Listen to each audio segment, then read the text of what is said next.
રામ રામ, જય શ્રી બહુચર મેલડી. મિત્રો, માતાજીના કહેવા પ્રમાણે ફરીવાર એક નવા સંદેશા સાથે આપ સૌની સમક્ષ હાજર થયો છું. આવતો રવિવાર માં બારેજાવાળી બહુચર મેલડી માતાની ગાદીનો દિવસ.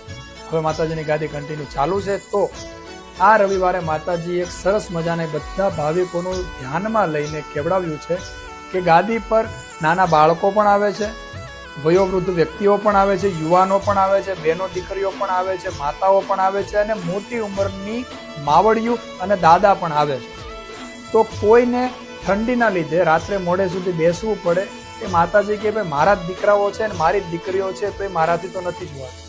તો એટલા માટે માડીએ એવું કેવડાવ્યું છે કે હવે પછીના રવિવારથી ગાદીનો ટાઈમ થોડો બદલાવેલો છે. માતાજી હવે પછી 4 વાગે ગાદી પર આવી જશે.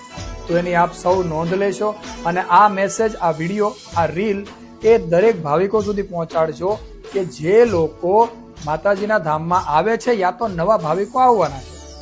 તો ખાસ આપણે આ વિડીયોને શેર કરશો બધા.